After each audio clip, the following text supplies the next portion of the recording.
Nakubkob ng Joint Task Force Basilan ang pinaniniwalaang kampo ng Abu Sayyaf sa Unkayapukan sa Basilan.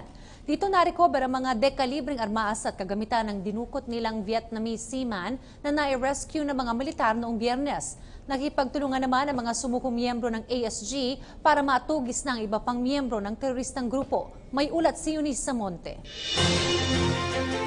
Unti-unti na nga lumiliit ang mundo ng teroristang grupo ng Abu Sayyaf.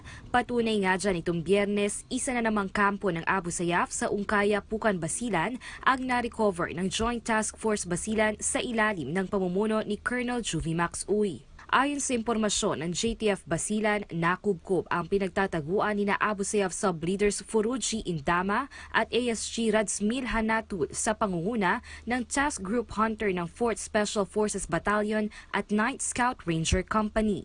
Kabilang sa mga na-recover ay ang dalawang M16 rifles, isang M653 Baby Armalite, isang M1 Garand, 4 na sakong kanin, solar panels, IED components at ilang mga dokumento na pinaniniwalaang mula sa bihag na Vietnamese.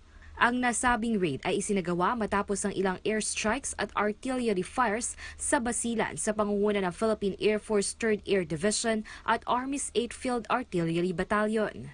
Ayon kay Colonel Juvimax Uy, ang commander ng JTF Basilan, mas napapadali na ang kanilang misyon na masugpo ang teroristang grupo dahil ang mga Abu Sayyaf surrenderies na mismo ang nagbibigay ng impormasyon kung nasan ang kanilang kapwa Abu Sayyaf at ang mga posibleng pinagtataguan nito. Matatandaang sa loob ng 4 na buwan ay mas naging epektibo ang kampanya ng militar sa pagpapasuko ng ilang mga Abu Sayyaf members, partikular na sa bahagi ng Zamboanga, Basilan, Sulu at Tawi-Tawi o mas kilala bilang Zambasuta area. Tiwala naman si Colonel Uy na di magtatagal ay mauubos na ang teroristang grupo na Abu Sayyaf sa Mindanao.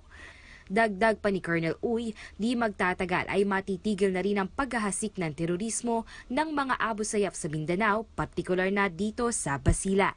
Para sa Bayan, Eunice Samonte.